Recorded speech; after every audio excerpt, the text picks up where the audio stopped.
এমনি এমনি ঘুমাবেন না।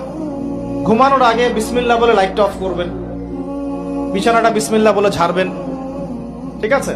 ওয়াশরুম থেকে পারলে অজু করে আসবেন।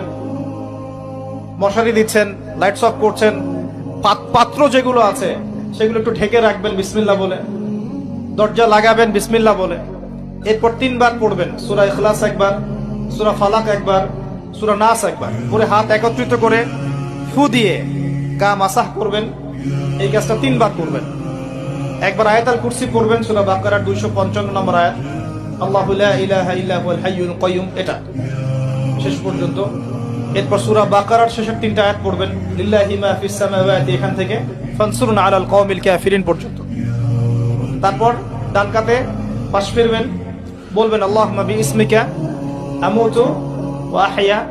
হাত নিবেন, হাতে গুনতে থাকবেন সুবহানাল্লাহ সুবহানাল্লাহ সুবহানাল্লাহ 33 বার, আলহামদুলিল্লাহ আলহামদুলিল্লাহ আলহামদুলিল্লাহ 33 বার, আল্লাহু আকবার আল্লাহু আকবার আল্লাহু আকবার 34 বার।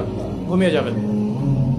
এখন যদি আপনি 6 ঘন্টা ঘুমান, আপনি নবী সাল্লাল্লাহু আলাইহি ওয়াসাল্লামের সুন্নত অনুযায়ী ঘুমিয়েছেন, প্রত্যেক ঘন্টা ঘুমানোর জন্য আল্লাহ আপনাকে নেকি দিবে ইনশাআল্লাহ। এমনি ঘুমালে নেকি হতো না, রেস্ট নেওয়া হতো।